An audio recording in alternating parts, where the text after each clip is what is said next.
take ownership. Like a lot of people blame everything to external factors, whether that's government, whether that's your family, whether that's your environment, whether that's your company. They don't realize that you have control with your life. So take control and take responsibility. Stop making excuses. That's the disciplined way to really grow. So once I realized that hey, I have control in my life. Like I don't have to blame other people. No, kung ma-fail ako, it should just be me. Mm. Then you get to grow fast. I think that's a life change. It's a very life changing one for me, realization for me that I have to take control. Love that. I love that. I think that's really the key talaga for you to move forward kasi yung iba parang nakadepende lang sa ganito, depende lang sa Mhm. ganyan, which ang kailangan mong gawin ikaw kasi pagka namatay ka, sarili mo, I mean parang, di ba parang may nabasa ako na ang itsura mo daw pagka bata ka is kamukha mo yung magulang mo. Pero pagka namatay ka daw, ang kamukha mo yung desisyon mo sa buhay mo. Which is, di ba, parang real to kasi ikaw talaga yung ikaw talaga yung may kasalanan kung namatay ka na mahirap. Totoo. Di ba? Totoo. Today's guest is Raven Duran, the CTO of Sim. Raven has gone through the full builder journey, from starting in software and entrepreneurship to leading engineering teams, building products, and now helping shape how Sim approaches technology in the age of AI. What makes his story interesting is that it's not just about becoming better at code. It's about learning how to take ownership, understand the business behind the product, lead people, and make better technical decisions as the stake gets bigger.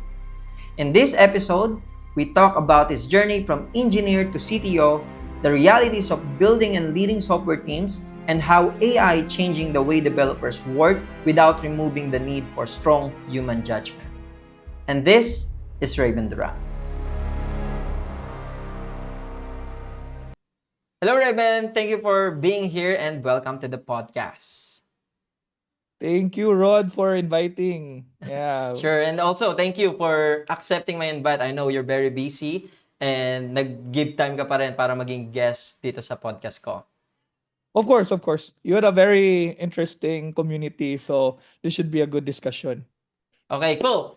So, usually when I start my podcast, lagi ako nagbabato ng spicy question. I'm not sure if that's a Oh, spicy question or not. So, okay. game. AI can now write code fast. So, what do you think a CTO is really supposed to do today?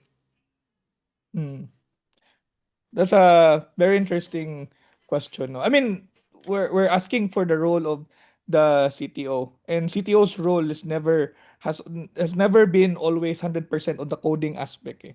So it's really more on the overall aspect of where the company is going, and you basically strategize everything kung ano yung kailangan sa tech side. So for me, AI is more of like an enabler rather than like a 100% shift on something. So siguro right now that the AI is already there, it's also like getting more and more capable each day. A lot of the change is now more on how will I bring my team to understand this technology, and how will I make them successful in you making their own AI capabilities successful. So I think that's the biggest shift. Kasi I think Mm. itong bagong generative AI whatsoever, agentic, whatsoever, I think the main challenge talaga to people is the paradigm shift is not even Mm. the like how to code. It's more on the paradigm shift. Like, will I be able to adapt this and then move forward? So I think that's the main shift when I started like the whole agentic coding thing. Like I was like, oh shit, like I think there's a lot of like the engineering teams in my team that either will feel really excited or will feel really antagonistic about this in some way or another. You know what I mean? So I have to make sure. So as a CTO, like my job now is to secure the future of the company by adapting to the tech, but not necessarily adapting it because it's a new tech, but adapting it to based on where do we want to go. So dito ba tayo pupunta or we stick with this one? I think that's the main talaga na what we're really I'm really working on right now as the Mm, CTO. So a lot agree. of trainings, mindsetting, changing the way we do things, change management. Yun. Kaya ako siya natanong actually is, may ano yun, may kasunod yun. Kasi Game. I'm not sure kung na rinig or nakita mo yung dating nag-trend na yung CTO hindi niya kailangan. Oh, And, di ba? Hindi ka dapat coder. I mean, pwede ka maging CTO kahit hindi mo alam kung paano mag-code. What's your thought? Kasi ikaw, CTO ka eh. Ano yung thoughts mo doon? you're good at making this spicy, ah. So, di na lang natin pangalanan yun. I think a lot of people who saw that know where that came from. I probably understand where he's coming from. I mean, to be honest, like if he has all the money in the world, all the resources, if he's a smart guy but don't know how to code or do these systems, and maybe just hire another smart guy who knows the smart on the tech aspect, and then be done with it, and then just put the role and position. I think, and again, this is a spicy take. I think a lot of people there has parang really parang medyo yung mga emotions kasi doon eh medyo may angry, may ganun, may mga okay lang naman yun. But for me personally, I think it depends really on where that guy is positioning himself, no? But kasi role yung pinag-uusapan natin eh. We really consider CTO, right? It's a role, Chief Technology. So even if let's say you do not really code, but you have to be at least you have a solid foundation of how systems work, how they work together, right? Because even if you don't code, how will you ensure, no, like that what your team is doing is okay? So ano ba, like bigay nila sa iyo, sabihin mo na lang, "Ah, okay na yan ha, basta mag-work." So that's what I think. But again, for the matter of position, that's what I think CTO should be. Should have solid understanding of at least how systems work fundamentally, even if they don't code. Kasi like depending on how big the company is, it would I would say like, and this is a hot take that maybe some other people know, depending where you are in the industry right now, if a CTO codes and sobrang laki na ng company nyo, let's say you Mm, have 200 people, 300 people, and then nagko-code pa din yung CTO nyo, like for just not because the CTO just likes coding, maybe because he's passionate about it, but because he really need to. mm, Maybe then there's an issue with how you actually grow your team. correct. Kasi sa ganun kalaki, you should already have built, like ways for the people to really step up and then build something. So yeah. But if, for example, kung ikaw CTO ka and then you have a growing startup tapos tatlo kayo or 10 kayo, syempre you do not expect naman like paano dyan, like you just be CTO for the name, right? So you really expect those kinds of things to happen. You should really code on those kinds of scenario. Yeah, So agree, yeah, that's my, agree. my take on it. Agree Mm. 100%. I think ayun yung parang naging misconception or at least misunderstanding din. Nakakala nila ng mga tao pagka CTO ka, dapat nagko-code ka.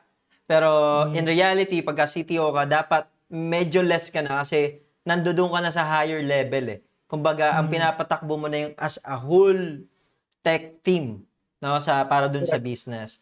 Okay. So, mag-start na tayo sa journey ni Raven. So you're the CTO of Simp. Ano ba yung ginagawa mo sa Simp right now? How do you manage your team as a CTO? Mm. So a lot of it are really more on the aspect of strategy in Mm. terms of where we're going. No, that's the main thing talaga that CTO does. What does the company plans for the future, and how does tech enables that? So let's Mm. say for example, Sim's direction right now is to really go all in on our products. Like we want to be able na to increase yung product earnings namin from across our products, and it's earning really really fast na yung mga like it's growing really fast yung mga startups na pinapag-grow namin. Um but we want that to overtake yung na-earn namin sa services side. So that's the goal for at least for the year or for the next 1 to 2 years, right? So now, as a CTO, what I think is more of like, okay, how do we enable this strategy? Do we go part ba ng strategy namin? Do we go wide, as many products as we can, or do we go like konti pero very quality? It depends on Mm. how we strategize. And then based on that, how do we enable the tech? So for us specifically, and again, it might be different to other people. We decided that at least on the first batches, we wanna be we going wide as we can, and then parang it's kind of like a hit or miss din in some way or another. Eh. Mm. So for those startups na nag-hit, no, we then funnel more people to it. So I mean, you get the gist there. So for example, Yeah. we have a startup right now that's already earning around 7 digits per month, and they started like 10 months ago lang. And meron siyang kabatch doon. Hindi nila alam that meron yung madaming kabatch. Like we made around 12 startups in that particular batch, but that's the Mm. only one who really got into it. But when it blew up, it really blew up well. So we just keep on going and going. Now, mag-shift na naman yung strategy namin. Like, okay, we have some ideas on what works now, so we have to make it a bit ganun. But initially, kasi dati yung strategy namin go wide.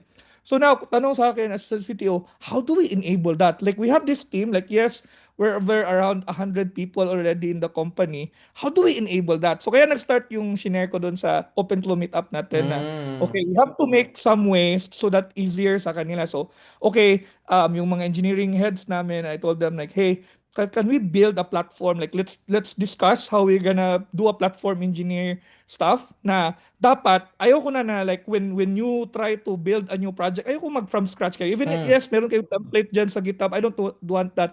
What I want, people just go to our platform, ilagay nila yung name ng project, sino yung owners ng project na yun, and it will create already, it will do the pipeline, everything. It will set up all the pipelines sa, kasi we're more on GCP, so set up na yung lahat natin ng pipeline sa GCP.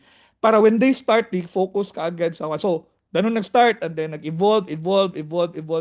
So, but the main thing doon is that it hinges always to where the company is going. Going. So, kasi we want go wide, we want to be able, but I also want to make sure that we go wide, but we also have the quality in terms of hindi naman pwede namin gamitin excuse yun, kasi hindi, masyado madami yung pinapagawa nyo ganyan. So, it's more of strategy. So, that's the overall thing, like really the strategy and how to make things happen. Number two is the mentorship aspect. And this is Mm. also what people need to understand, that depending on where they are at the level of their company, how many you are, it will differ significantly. So kung konti lang kayo, you can do check-ins and one-on-one with, like with everybody. As you grow into like bigger, like 100-man team, 200, 300, you might need to already have some, like, heads, people that you talk to, and make sure that that culture and that training or mentorship that you do cascades down to everyone. So yun yung medyo you need to, so meaning for me before that I started really solo, it's kind of like, parang I'm getting like I need to trust these people, like Mm. I need to be able to trust this, as we will not grow as a team, like, so that's that one aspect of it. Like, how do you train?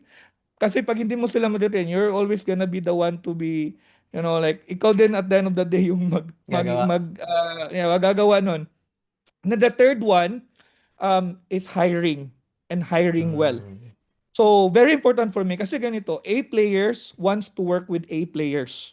Mm. If you hired someone not matching on the level of the people that you already have, chances are mapopoison yung team mo, Mm. or parang in one way or another the culture will, like it's not gonna be as strong knit as possible. And alam mo naman, like a lot of developers really take pride on their work. So if someone comes in tapos, what, like how did this come in, tapos ganito ganyan, I have to Mm. babysit this guy, or this someone here, it will affect them. So I really make sure that the hiring process namin, we really take in interesting people, knowledgeable people that come in, and then parang paglagay sa kanila sa team, the team will also take a thing or two or learn a thing or two from them.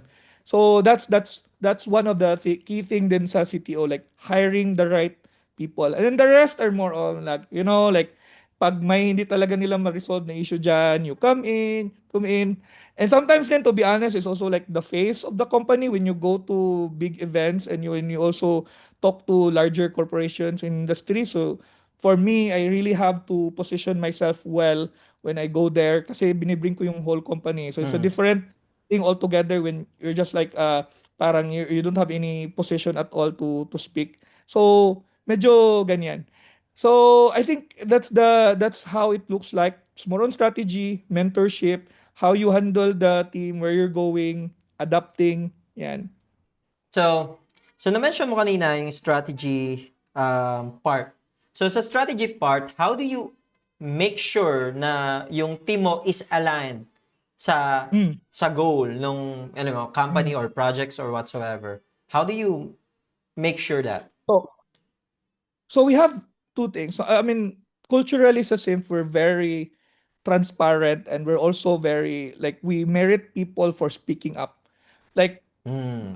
kahit sinong kausapin mo na simper, they will really say that they can say something and will not get retaliated for saying anything. In fact, we merit those things. So we make sure that they have platform to say that. So we drew proper retrospectives every week or so. Tapos we also align to the team. Like, we have our own parang town hall or meeting na, guys, this is where we're heading and this is the reason why. And then nakalagay, they chat there what their considerations, what their concerns, and we make alignment. Like, mag-align talaga kami. Like, this is the reason. And in the event that there's really an idea or a what if or a concern nila that we haven't thought of properly, or I would say better than what we've thought of, really acknowledge those, and we in fact revise part of the strategy. So that's how we do it. Like, we listen, and then I also do check-ins with the leadership. So we do check-ins every now and then. But I think the most important thing is ganito eh. Like, people think like the most important thing is your decision from the beginning. Na ito yung strategy ko and let's do that. Actually, it's not eh. Mm. The most important thing is how adaptable you are Mm. after your decision. No? Mhm. Like, kasi nothing is set in stone. Everything is changing. So after your decision, you still have time, you still have to assess, tama ba yung dinicide ko? Do you have a right metrics to check? Ganyan, ganun. Do I listen properly? So I think that's the most important thing. The initial one, it's not always 100% na sure kami na tama to, but the data can Mm. support it, but not 100%. I Yun. like that. I like that. Actually, um that's how yung company namin minanage namin kung paano namin i-set up yung workflow. Kasi Mm. before, the misconception is pagka sinabing agile, ito yung gagawin natin, ganito, ganyan, ha? Dapat nakaset na lahat parang nakaset na lahat sa milestone, ganito, kailangan masunod natin to, and then True. adjust na lang, ganito, ganyan.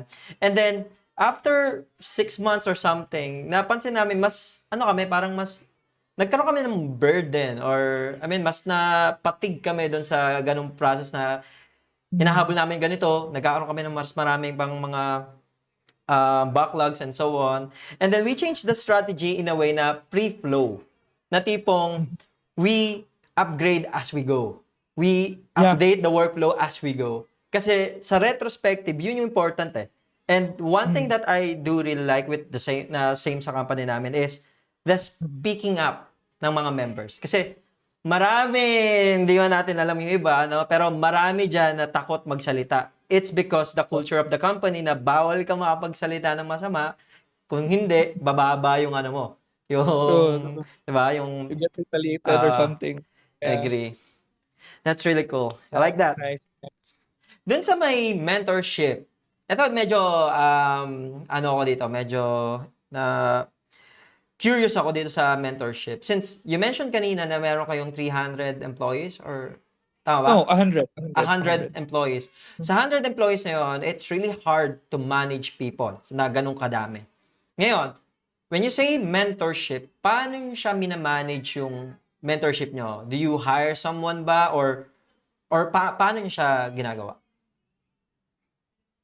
The chiefs, so we have chiefs like me as a CTO, we also have a COO, we have CEO, and we have chief revenue. No, so as the chiefs, we really, like, we spend as much time as we can to be able to talk to people who wants to talk with us.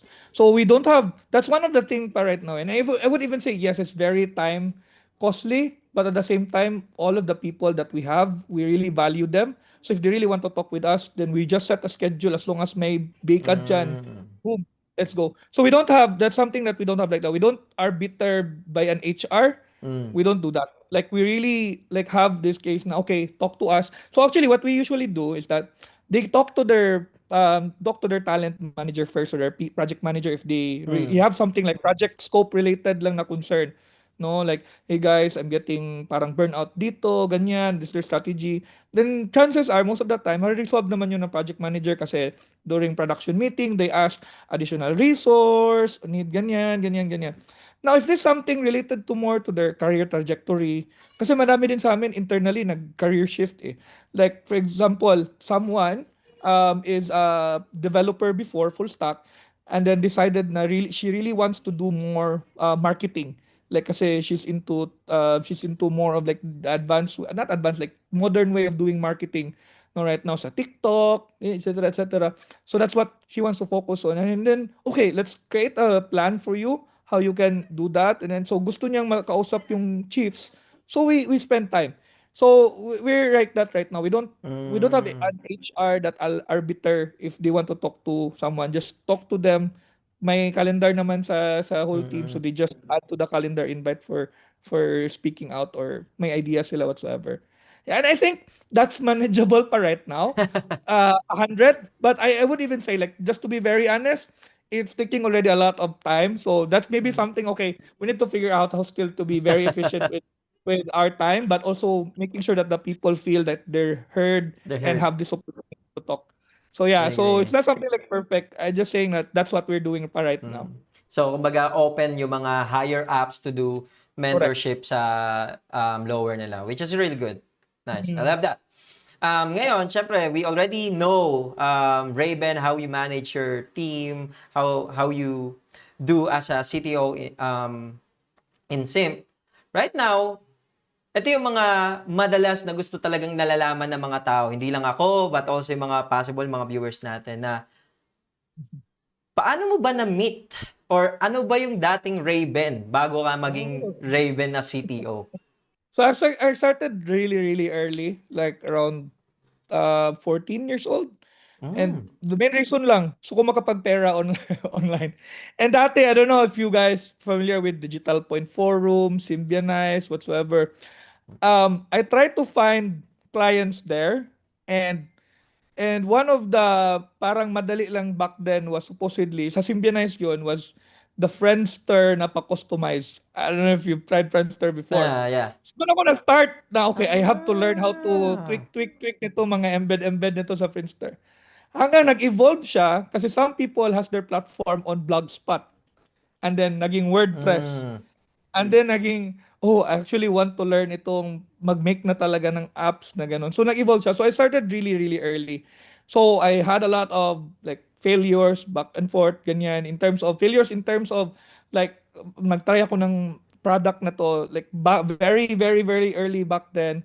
But it was a fun thing for me to do kasi like students don't have that much risk in terms of if you're already outside the boundary of like getting school, but started very early. Now during college, probably around third year college, I already started talaga like a proper na talaga na set up the company. So Mm. I got investor. So I also won a national hackathon competition. Mm. So parang use ko na lang yun to launchpad myself to ask for investments na hey, I wanna build a software engineering studio team. Ganyan. And long story short, my naivety back then, kasi I'm so like, like very naive, still very, very a hatchling and a lot of things, how work things out, managing this, managing that. It failed after 2 years. So, nag-fail siya. Right? So, so I was like at a loss. Like, gosh, so, balik na lang ba ako mag-freelance na lang ako dito na solo or you still have to do my team or ganyan. So, what I did, kasi, so for context on the reason of the failure is really more on managing the company na I realized like, okay, I'm a builder talaga at heart. I don't wanna like manage like whole business and I'm too greedy back then. Like I don't want a COO or anything because I want to keep the whole thing. I already have an investor na nga eh, so it's already so I kind of like very naive things to think about back then. It's like around at 18 years old, 19. Mm. Now, when I graduated, so that's the time, so mga 2 years after I graduated, that's the time na I had to close down that company. I had around mga 8 employees back then and all mga classmates ko lang. So, since I was at a loss and I really want to experience the world and to learn more things, that's the time where I actually went to Singapore and had an offer there. Um, the problem was that may hindi ako na check during sa requirements pala na I have to be at least 30 years old to do that role. This is at the time where Singapore was looking for people around the world to join their Smart Nation program. So it's more on IoT, Smart Nation, data and analytics. I really want to join that. So I passed the first batch of the interview. Siguro I will not blame this to them. It's also on me. Hindi ko na fully check yun. Siguro din nila nakita on the first pass on my Mm. age. Kasi normally for me, I don't also put my age. Just the birth date, but I don't put my age on my resume. I don't even put the school that I graduate from. So, nangyari, I got passed doon. Pumunta na ako sa Singapore for the second interview. And then, sinabihan nila ako na, sorry, like, it's not, it's like, oh my gosh, like, I'm here already. So I try to find work there. Mabuti na lang, like I have some few people that I know of, and then they said, hey, Raven, may hiring dito, ganyan. Long story short, I got hired sa Microsoft back then. So it's Mm. Microsoft for startups. It's called BizSpark. So that's where a lot of the startups then ideas grow on me. So we were so basically yung context nila back then is that they will sponsor startups to use Azure, and then we Mm. help those startups build things around Azure. You know, like yung Lewis nila na AI before, whatsoever. It's more of chatbot language understanding, and then Azure credit. So doon na start. So okay, fast forward ko na naman. After that, I saved, kasi maganda din talaga yung salary abroad eh. Mm. But I realized it's not for me. Like I got homesick. It's not really Mm. for me. Like I wanted to still build an opportunity here in the Philippines. And sabi ko, I think it's time. I think I learned already what I need to learn. So I had a savings, really, really good savings kasi I'm also very thrifty when I was there. When I get back sa Philippines, I started again. So half lang yon. Half is I'm doing freelancing, Mm. developing, and then half done is I'm building my own startup. So at least from my savings, tapos freelancing at least still stable. So started from one employee to two to three employees to four employees hanggang naging around 18, no, 16 employees yun back then. And until nag-exit yung startup na yun. So I really sold that particular startup. It's more of a hardware IoT din na startup. I had a small exits, not very good, enough lang to pay the the debts of my family and still have something for mine. But it was a good Yeah. opportunity for me to really let up and okay, I can really get an exit. But I would say that was a lucky exit lang. It's not really something na prepare ko to be that. Naging opportunity lang siya na for me like okay, parang happy na ako dun sa ginawa ko. Medyo challenging pa lang tong hardware na startup kasi I have to think about the production, whatsoever, Mm. warranties, like, dang, we were doing hardware for cars back then. Makokontrol mo yung car mo using your phone, parang ganun. What? So, yeah, but it's more of like, yung main use case lang talaga. Like, we were selling so much about the features, but actually, yung main reason na talaga that people are buying it is they just want their car to be cooled down before they go to the car. Mm. That's just the main Mm. reason that they're buying Mm. it. And then I didn't like it after 2 years, 3 years or so kasi it became kind of like tedious for the after sales. Yung mga warranty claims nila na hindi namin kasalanan, ganun. So okay. So nag-lucky break lang kasi there's someone from the US who really wanted to buy it. So now, balik agad yung the whole team since nag-exit na kami and so we don't have the product anymore. No, and I also happy na wala na yung product na yun kasi okay, happy na ako doon. Like sige, experience na yun. At least nag-lucky break tayo doon. So Mm. now, naging parang instantly, meron akong engineering team to do freelance, to do client work. So I'm doing client work na naman. So balik dun sa first business. We were servicing people, ganyan, ganyan, ganyan. But then I realized that I actually really wanna like I actually wanna level up more on what I know, and I also want like like how do I grow more, but at the same time yung hindi yung growth is more on like the money, the aspect of Mm. building a company, but more on like working with people talaga kasi most of my ventures ako lang talaga solo eh. So what happened now is this where Albert, and if you know Albert, so Albert and Dave, they was also very prevalent in the startup community, organizing yung gigs on the beach, yung Mm. mga ganun. And I know Albert from, because he's the first GDE or Google Developer Expert in the country. And they were growing Synth. And I know how fun they are in terms of their culture, how they do things. So this just one time, I did parang training to online training, train ko yung mga employees na yung isang company. And then I showcased that story. And then Albert just pinged me, "Hey Raven, we're trying to find an engineering lead or director. Do you know someone?" Or you, sabi niya, or you. Sabi ko, "Albert, I have a consulting business already." Ganyan. So we then just tinker things around, ganyan, ganyan, ganyan, ganyan. So long story short, may transition na ginawa ko from my previous na freelancing team slash consulting to then. So I used to work pa with the WHO before even that eh. So, yun. Then I started sa SIF, and it's really, I would in fact say it's a lot better inside than how it seems outside. So, sabi ko na, okay, it's legit talaga. Like, when you said, Albert, that it's chaotically good, we need to put some structure on that. But at the same time, I like it here because a lot of people can really just say what they want. It's like parang, that's my vision for my own mini team. Na-accelerate lang siya kasi Simp already has like many employees back then. So yun, so yun talaga nag-start ang journey, and then growth after that, and then right now products, doing things on the side. So that's how it is on my journey. Kung the main thing talaga that shifted me towards working with Simp is more on like the aspect of Dave and Albert's vision on how they want Simp to be. So lahat na gusto namin is really more on how do we get rich to the point that we can overflow the blessings to everyone, and Mm. get rich by helping a lot of people. That's like the goal ba. In fact, I would even say like, sabihin ko sa kanila, Albert and Dave, I'm not that philanthropical ha. Like, kasi sila, they're very like, okay, earn this much money, ilagay natin yan dito, like we do this. Albert, like, let you know, like, I also really want to be rich, as in my money talaga na madami yan.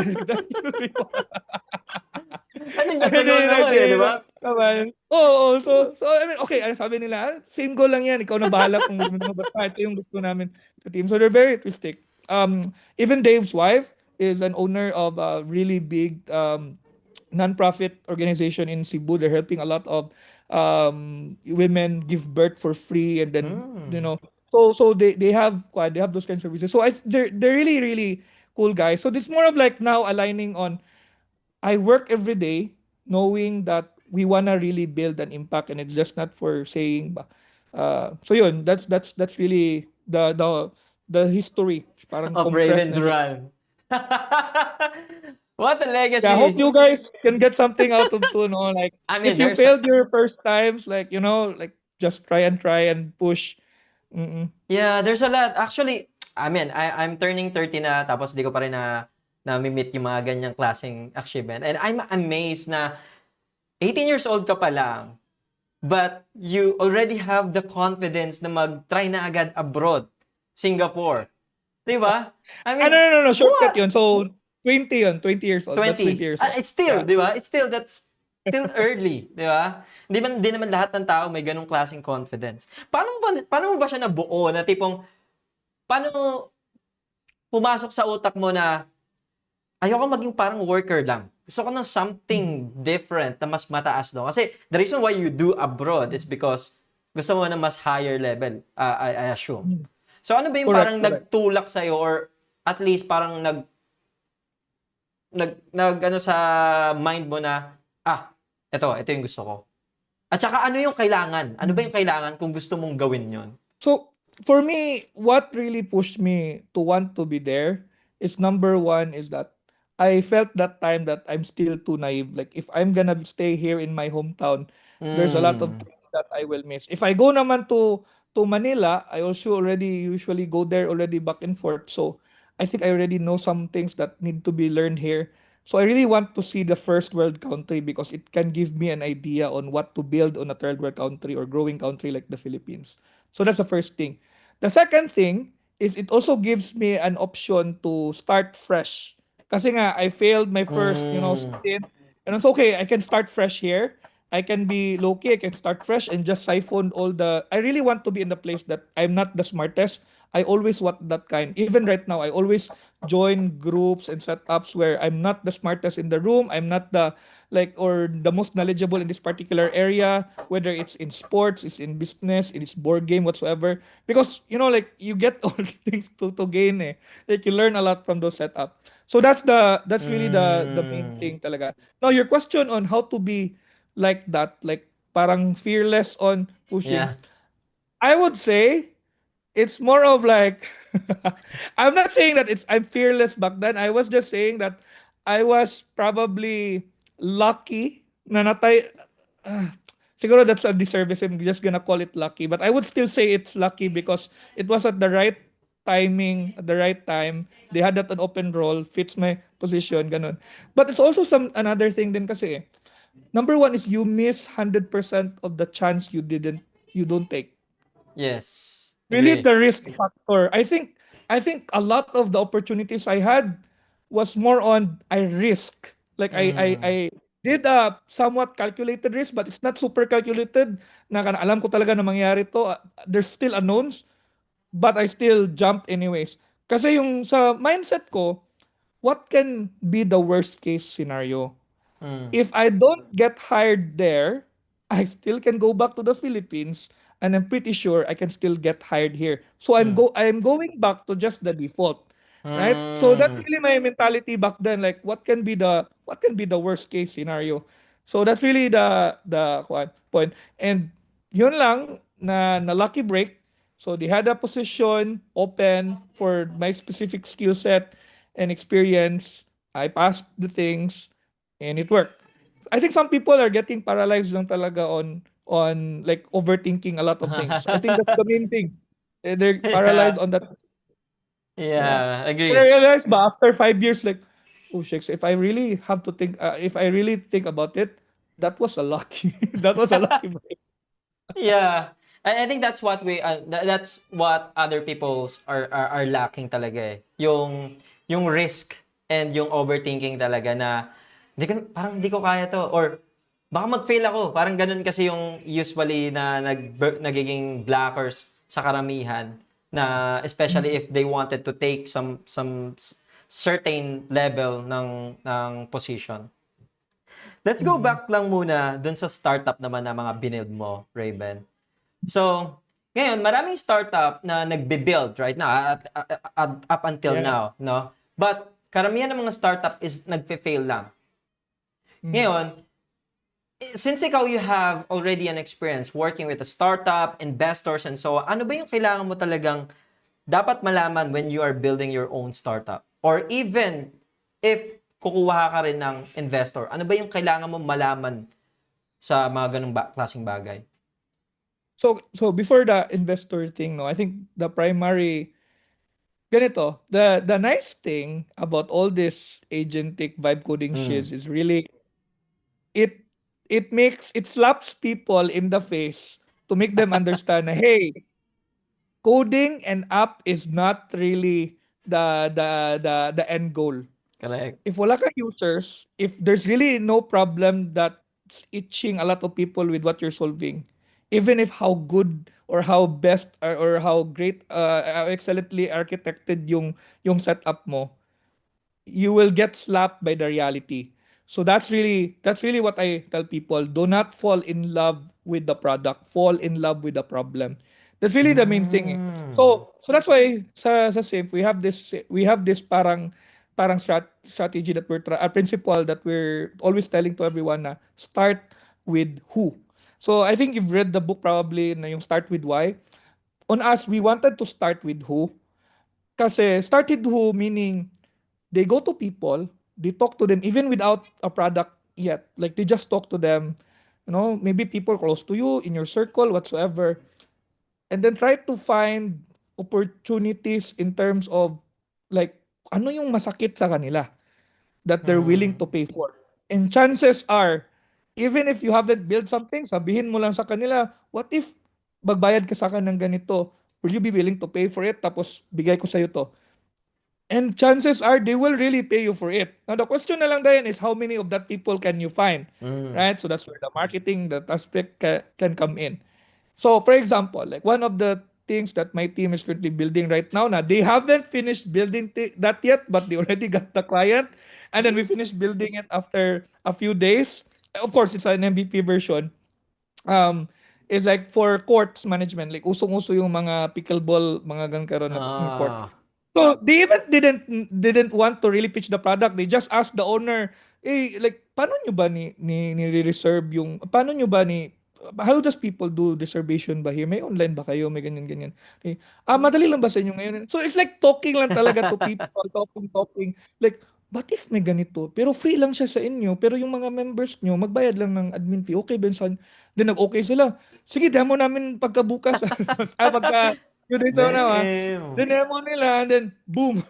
So yun, so that's what I'm telling like a lot of people, like if you can find someone that you can talk to already without even building your product, Mm. that's really gonna save you a lot of time. Kasi now that you've talked to someone who's willing to pay for it, by the way, not free tier but willing to pay for it, no, it gives you an idea on what would you need to build for someone to pay for it. So at the very least, you get at least one paying customer, and then you just try to Mm. scale it. So that's really the strategy that we're trying, and the principle that we're trying to employ. So that's the first one. Kaya ang daming unsuccessful ngayon kasi nakita lang nila may product na nag-succeed, gawin lang nila. They think that okay, it's really just the product. Like I saw someone posted on like a budget tracker and it went well for him. I think that was for Braille if I'm not Mm. mistaken. So that's Bro. really good. And then after like a few days, like, bakit everyday may budget tracker? Parang bagong Hello World na ba Ah. to? Or bagong social media built another. So, and then people are just complaining, we're not earning anything. It's just, no, guys, like you also need to think about your distribution. Like Mm. you build this, how do you plan to get it across to people? So yeah, and so really fall in love with the problem and the people who has that problem before your solution. That's really like the last thing na like your solution. In fact, sa SIF, when Mm. we talk to our clients, there are times we don't even have to build for them. Sabihin lang namin, no need, like, like, we do the consulting, like, there's actually an existing na for that. You can just use this, to be honest. And then, para di na kayo mag-cost ng anything. Like, meron na, use nyo na lang yan, kasi magpa-build pa kayo ng custom sa amin. Mahal lang yan cost lang yan sa inyo. Not unless, you really want something customized na ayaw nyo Mm. to, then that's fine. But for us, just use this. Ganyan. Mm. So, you gain more credibility by doing so. Yeah, I agree, no? Yun din yung, parang, ano eh, parang tinamaan ako dun eh, no? Sa, Bakit? hindi, I mean, kasi meron akong friend din na gumagawa din siya ng startup niya. And I Hmm. feel like yung strategy na ginagawa niya is nasa utak niya lang yung problem. Na tipong akala niya problem, pero wala siyang kinakausap na kahit ano. And then sinasabi niya lang sa amin, ito yung idea, ganito ganyan, and so on and so on. Typical. Pero That's a very wala typical talaga. pero wala dun yung ano eh, wala dun yung bakit mo ginawa? Sino nagsabi? Parang wala siyang mabigay sa amin na gano'n. And at the same time, on my end naman, well, on my end, siguro ang nakikita ko sa Upskwela is we started it not I mean, hindi kami kumausap ng ibang tao kasi ang parang ang nangyari is, ano yung problem ko as a content creator? Makes So, sense. di ba? So So that's parang, technically your problem that's my that okay. problem. Kasi I've been a content creator for almost 5-6 years na. And I'm not earning Hmm. sa mga educational content ko. And mapapansin naman natin mga entertainment right now, sila yung mas kumikita sa social media kasi nakakatawa, maraming views, ganito, ganyan. Pero pagka educational yung content mo, hindi siya really for the social media. And that's why, nag-usap-usap kami ng mga friends ko, ano ba yung gusto nating i-build? Kasi ang tagal na natin sa tech. Ano ba yung gusto nating i-build na may sinusolve tayong problem? Ikaw ba, pre? May problem ka ba? Ikaw ba? Ako may problem. Ikaw, parang content creator ka, pero ba't hindi ka pa rin kumikita ng malaki like the other? So parang nagkaroon kami ng comparison. Eh, hindi ko naman, sabi ko, hindi ko naman focus yun eh. And then that's the time na I realized na, what if, instead na ako, gumawa ako ng sarili kong website para Hmm. mag-earn para sa educational content ko, what if mag-build tayo ng startup para sa lahat ng creators? That Na people kahit like ano, you yeah, can then not people use like to me. Na kaya Interesting. agad nila na kumita by just their content, skills nila, Mm. na offer nila, and then that's it. You don't need to worry about the views, engagement, and stuff. You just need to put your content, let people trust your content, your credibility, and that's it. Magpe-pay sila dun sa skills mo. Doon na bukas si Upskwela. And doon ako tinawaan sa who. And I think that's really the thing na kailangan talaga sa startup, na you need to True. have one person na may problema before you build it. True. Love that. So this is also the story of like one of our flagship startups right now, Find My Shots. It really started that way. Like we have seen first na runners sila. Like they join a lot of runs almost every week.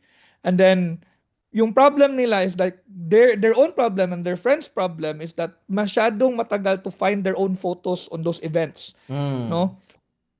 And then they just asked, guys, like, what if we'll find this photo for you? Will you pay us? Like, sige, bayaran niyo ako ngayon. No? And then I will just scour it for you. Binayaran sila, like, oh, binayaran kami. Sige, so, what if gawin na lang natin to AI? Then, inask nila yung photographers, so they build a community around it. Facebook group sila na ganun. And then, since may itch talaga siya, kasi kinausap nila yung community, so nag-grow ng grow. So, recently, they just partnered with Sparta to be their official, like, media partner on, like, getting the photos and videos, and then the other sports na din. So it's really more on finding the people who's really has that itch, and it should not be an imaginary people. Kasi I also got trapped with that kind of mentality back then, eh. Like more on, kasi 'di ba tayo builders. Right. Especially pag may new tech out there, may AI, may ganito. Unang-una natin iisipin is that how do I make a product out of this even if wala akong kinausap na may Correct. problema, just because it's cool, right? Like Correct. back then gumawa ako ng product na, pero that was like for no excuses. Nag-fail siya. It's more of like lagay mo lang yung story mo, and then yung parang hook lang ng story mo, then siya nang gagawa ng parang storybook mo.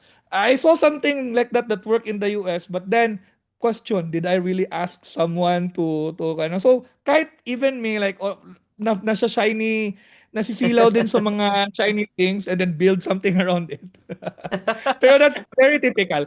So kaya we really have to ground ourselves lang talaga na, hey, I should really get out there. If I'm already building something right now, nothing cool, I should really still go out there and then talk to people like, hey, are you really willing to pay for this? Ganyan. Kasi a lot of people will tell you that they like what you're doing, but if you ask them to To pay, pay. Yeah. it's a different question altogether. Yeah. Agree. I I like it. agree. So, di ba? Iba talaga pagka ang builder mindset mo, kasi doon na talaga atake yung ano mo, yung pagiging builder mo eh. Kaya True. may ano talaga tayo, may cons tayo doon sa mga tao na business minded eh. May iba yung ano nila eh, iba yung mindset You have nila to sa atin. balance talaga. Yeah. Totoo. Agree. Now, Raven, move naman tayo sa AI agency, kasi ito yung naano mo na sa ano eh, sa OpenClaw. Now, bakit at paano at saan mo nakita yung AI, and ba't mo tinry yung AI agency? And how was it? So, it's more of like great timing kasi we just had a strat plan, natapos yung strat plan namin. And even before that open closing, we already want na yung setup namin sa agency is really as much as possible ma-automate yung pwedeng ma-automate na. And then it's going to be parang a new house for everyone. The main thing lang talaga that we want for that is that there should be an AI that grows with us.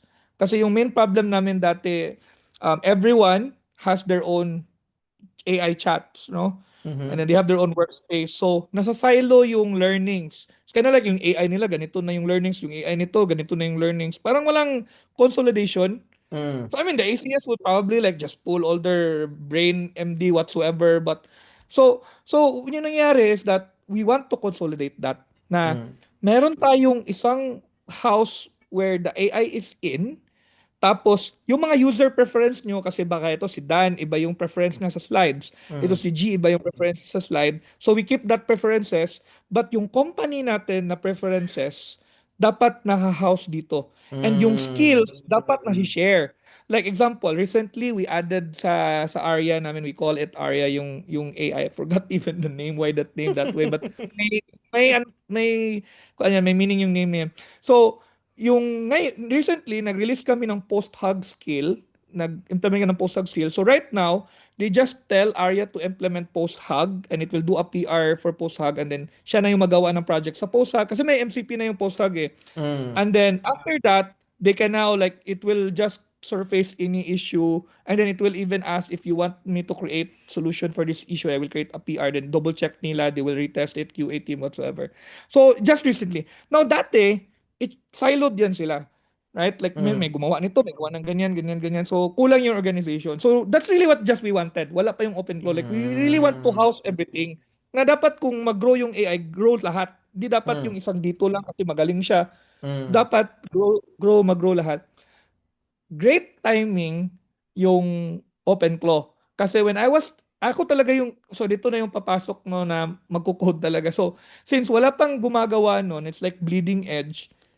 I really had research well. Like I spent the whole weekend and 2 days after that, I spent it the whole just hacking things in, trying to test what they're in.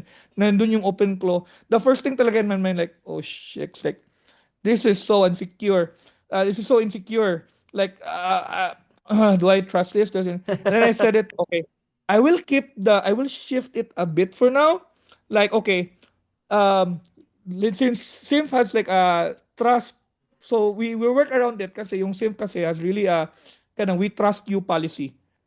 We have like that. We do have that means like people we trust people with the best of our ability and we assume positive intent on what they do with things. Mm. They sign papers whatsoever, but we trust them that they will not that but we make alignment. No, so we're not like like maglagay kayo ng tracker sa software sa computer. No, we don't do that. So okay, ganito. For the purpose that people will learn how to work with AI, and I don't have better that time kasi it will take more time. We want to just release it. Mm. Ganito yung gagawin natin. Gagawa ko ng Discord server where this AI will be in. It will be open claw. And then the problem ko with the security, I will pull a team to focus on that every day just to check on it, kung ano yung nangyayari. And then we will learn from it and we will do a version 2 after 2 weeks. The Mm. goal lang there is to really see people doing with how people are interacting with the AI. And then of course we tell them also the parang suggested namin way of interacting this. Long story short, madaming ang challenges nga na-face yung team, especially yung security team. Mm. No, kasi like everyday kasi if you know VPS, public VPS, known VPS, known na yung IP addresses niyan. Correct. So Correct. everyday nakaka-receive yan ng attack. Mm. And just so timing, my RCE back then yung Next.js. So we have to really like, okay, we have to wake up, guys. Really, we have to wake up. We have to put this. Like, nakita ko lang to. We have to be very vigilant about these things. Like we tested this, Mm. we really already, but we have to double check. So we really are like, we're very ang tawag dyan, we're very on call during the time for any mga potential issues or challenges. It was worth it. Kasi after that, we transitioned to Arya V2. It's now serverless. So, it's very Mm. contained by run. It's all in GCP and then every time that you ask it Mm. question, it's gonna run something serverless. So, whatever attacker wants to do there, it's very contained. It also has its own RBAC and tiered. But we wouldn't get there that fast kung hindi kami nag-make ng strategy to just release it and then be vigilant and then have some form or another. And then we of course sabi namin sa team, fragile to ha. So we trust you. Like we see like meron din kaming no DM policy eh. So we trust you ha to use this not to break it but to really use it productively. So we're watching Mm. people how they do it and then we learn from it and nag-evolve. So yun. So I would say like the strategy na ginawa namin might not be best. But for us, it worked kasi it give us momentum and then timing na lang yung open claw na nandun. So for context for everyone that if you also wanna build something like this in your own, not open claw I mean open claw right now is really really getting good every day, but I still think there's still a lot of issues. But you can if you know how security works, how this VPS works, no, you can get a lot of control actually with the current setup. There's already like exec approval. So yeah, that's how really we got into it, na we learn from those things, and then we put people, bit by bit nga nilalagay namin doon sa server eh. Ayan, para mas ma-manage namin until mas contact na kami. Then lahat na sila. So yun, that was the story behind it. We had us again, this is more of what I said kanina earlier, na we had a we had a goal in mind, and Mm. that's just what happened. The goal is to make sure that we are gonna maximize the AI this way. It's growing as a company with us, and then the strategy just so happened to include OpenClaw because yun yung available that time. So that's really how it went. So since you already experienced the power of agent orchestration with OpenClaw, now this is very interesting kasi Mm. we know how OpenClaw can automate some of our tasks or Mm. a lot of tasks actually. Now, what do you think will the future look like after 2 years or 3 years from now? Yeah. This is the thing about future eh. Kasi we're the builders. So to be honest, we're really the ones building the future. So meron akong nakitang meme na parang bini-build out daw ng mga developers right now themselves away from being employed. But guys, ganito. If you will not upskill, mahirap talaga that you still put your value. So I would say, now that a lot of the AI is prevalent these days, we should double down on being human. And what does that mean? You know, Mm, your AI cannot still be trusted to talk to people in person. So that's one thing. You have to build up your communication skills.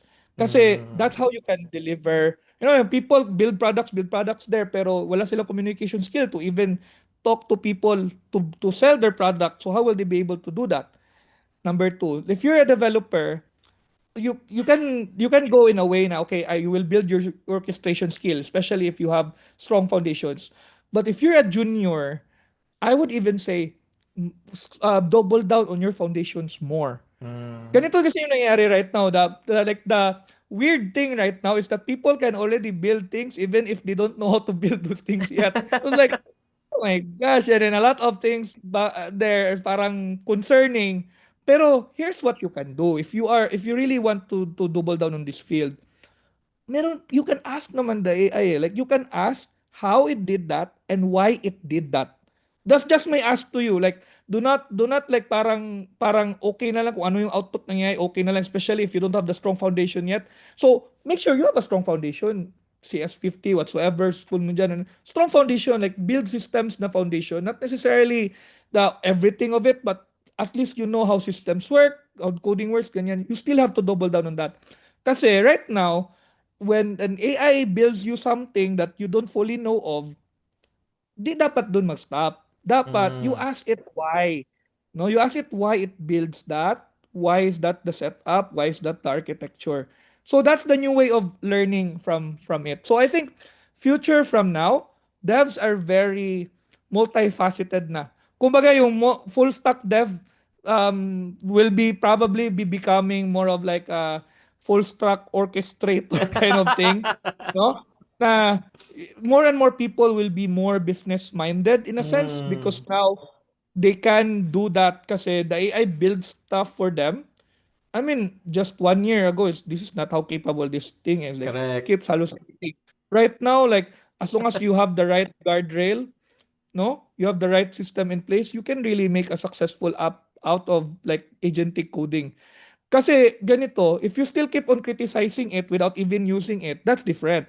But if Correct. you're using it and you're criticizing it, that's the good way to go. You don't have to Mm, use it tapos hindi mo i-criticize. You have to criticize it. Paano sila correct. mag-change din yung mga tools, di ba? So you have to really criticize it, but you have to use it. Kung puro ka lang bash ng bash dyan, na ayoko ng agentic coding yan, hardcore Uh-huh. ako, keep doing that. You will be kuan talaga, like you will have to play catch up a year or two from now. Mm, No, so let's use that, but that doesn't stop us to criticize the thing that we're using. So that's really just my like, play your strengths, double down on being human, communication skills, relationships, your ability to grow and learn, and then work with the AI to do what you want to do. Ganyan lang talaga. Like, that's how you can. So sabi nga ni Rod dun sa one of post niya, wala ka ng karapatan ngayon na maging mahina.